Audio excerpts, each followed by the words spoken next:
Je vais t'expliquer ça calmos, parce que c'est important pour moi. Ça me fait terriblement plaisir que tu exprimes de l'intérêt pour les Célimènes. Moi aussi, je trouve ça très bien. Je les considère avec un réel plaisir. Parce que ce sont tous d'excellents textes, aussi bien Molière que Vesoul, Boris Vian et même Gainsbourg. Quant aux partitions, elles sont évidemment toutes prélevées dans mon panier personnel de favorites, gratuit. Les Célimènes sont chacune la combinaison improbable d'un grand texte et d'une grande partition. Leur nom vient des circonstances dans lesquelles est née la première il y a environ 7 ans. Je marmonne à longueur de journée le prélude de la 6e suite pour violoncelle de Bach. J'entends très bien ce que dit une délicieuse voix féminine. Disant cela, je pense à Deneuve.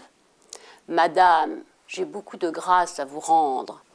Un tel avis m'oblige, et loin de le mal prendre, j'en prétends reconnaître à l'instant la faveur par un avis aussi qui touche votre honneur. » Et c'est là que l'idée descend parmi nous, moi en l'occurrence. J'entends que prendre, rendre, veur et neur tombent pile poil sur la mesure du violoncelle. Comme quand on bat la mesure. 1, 2, 3, 4. 1, 2, 3, 4. C'est normal. La mesure de ce prélude étant 1, 3, 4, toutes les 4 mesures, on tombe sur 12. C'est-à-dire sur l'Alexandrin de Molière.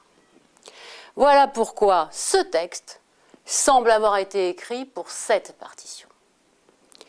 Si rien de tout cela finit par te faire entendre un texte ultra célèbre, chanté sur un air ultra célèbre, le tout fabriqué par moi, bon, ça ne s'entend pas, je te graverai un vinyle que tu n'auras plus qu'à jouer sur ton pick-up. Alors il y a du travail, et le talent considérable de Sylvain Robert, qui consiste à trouver une combinaison qui fonctionne. Il ne suffit pas de s'émerveiller devant les paroles de Paris au mois d'août pour que cela fasse une Célimène.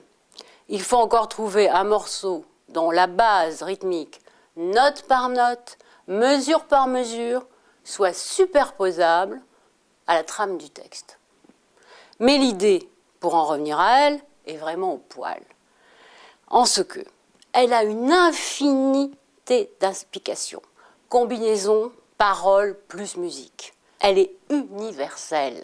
C'est-à-dire qu'on aurait pu trouver cette idée, personne ne l'a eue, en 1910, en 1830 sous Voltaire ou sous Périclès. Voilà pourquoi elle occupe une belle place dans mon top 5. Parmi les 20 ou 30 trucs que j'ai trouvés, dont me crédite Wikipédia ou ailleurs, combien répondent à cette typologie? Moi, je n'en trouve qu'une ou deux. Par exemple, la carte à puce échappe totalement à ce classement. Elle n'aurait pas pu être inventée du temps de Virgile, ni même en 1946. Quelques échantillons. Fondateur, Célimène 1, se fond sur le prélude pour violoncelle de la suite numéro 6 de Bach. À Paris, Hymne à la joie, la 9e symphonie de Beethoven, Cinémascope de Boris Vian, Clavecin bien tempéré, prélude 4.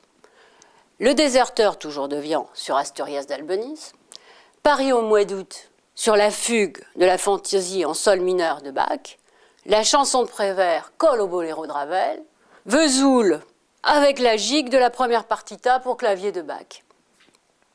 Tu trouveras la suite, presque la totalité, sur la page web où Apple veut bien, style 1911, offrir une introduction aux Célimènes sans aucun but lucratif.